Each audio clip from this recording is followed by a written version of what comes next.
ರಾಜ ಮತ್ತು ಕೋತಿ. ರಾಜನ ಮೂರ್ಖ ಸೇವಕ. ಒಂದು ರಾಜ್ಯದಲ್ಲಿ ಒಬ್ಬ ರಾಜನಿದ್ದ.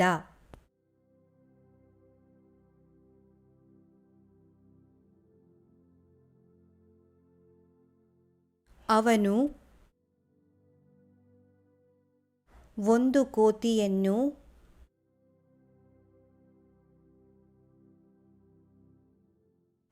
ಸಾಕಿದ್ದ. ಅವನು ಹೋದಲ್ಲೆಲ್ಲ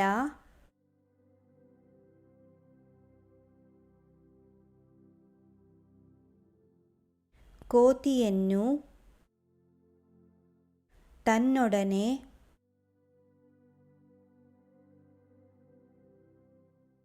ಕರೆದೊಯ್ಯುತ್ತಿದ್ದ.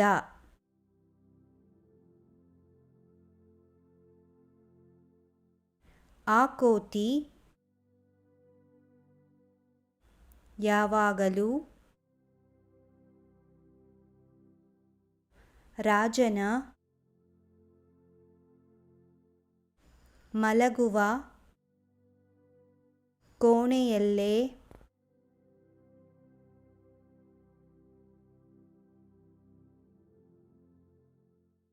ಇದ್ದು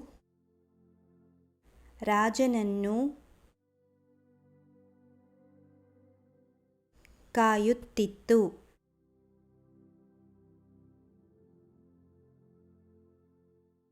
ಒಂದು ರಾತ್ರಿ ರಾಜನು ಮಲಗಿ ನಿದ್ರಿಸುತ್ತಿದ್ದಾಗ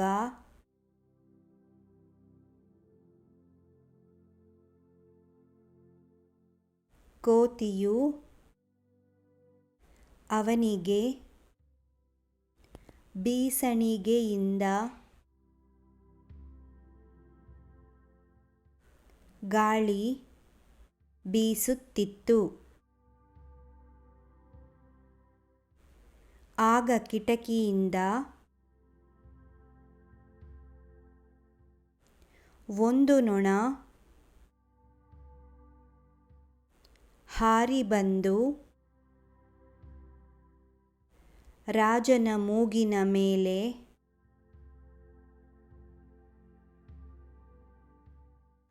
ಕುಳಿತಿತು. ಕೋತಿ ಆ ನೊಣವನ್ನು ಹೊರಗೋಡಿಸಲು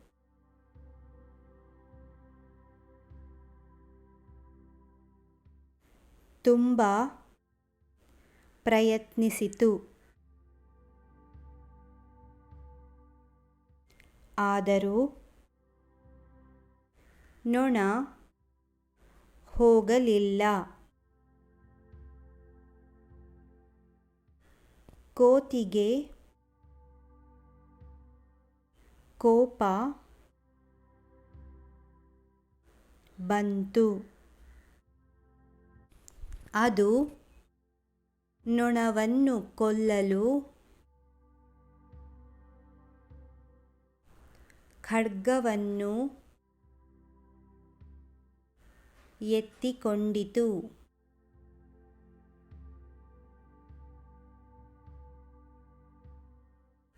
ಕೋತಿಯು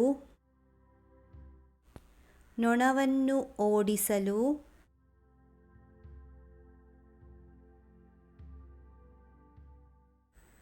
ಮಾಡಿದ ಪ್ರಯತ್ನಗಳಿಂದಾಗಿ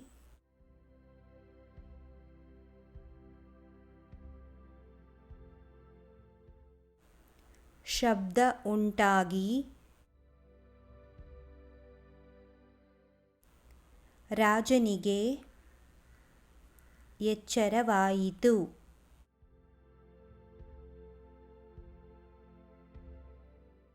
ಅವನು ಕಣ್ಣು ತೆರೆದು ನೋಡಿದ.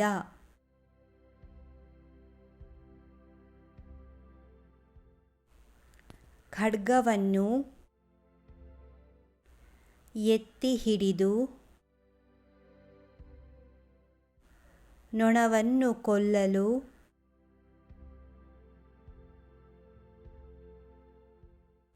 ಸಿದ್ಧವಾಗಿರುವ ಕೋತಿ ಅವನ ಕಣ್ಣಿಗೆ ಬಿದ್ದಿತು.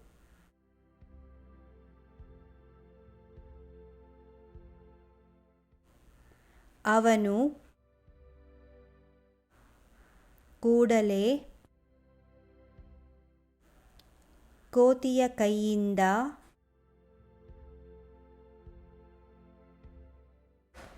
ಖಡ್ಗವನ್ನು ಕಸಿದುಕೊಂಡ.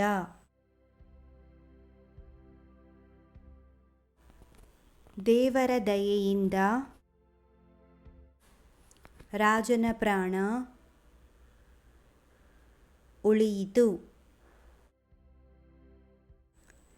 ತನ್ನ ಸೇವೆಗೆ ಮೂರ್ಖರನ್ನು ನೇಮಿಸಿಕೊಳ್ಳಬಾರದು ಎಂದು ಅರಿತ. ಅದು ತನ್ನ ಪ್ರಾಣಕ್ಕೆ ಸಂಚಕಾರ ಎಂಬ ಅಮೂಲ್ಯ ಪಾಠವನ್ನು ಕಲಿತ. ಧನ್ಯವಾದಗಳು.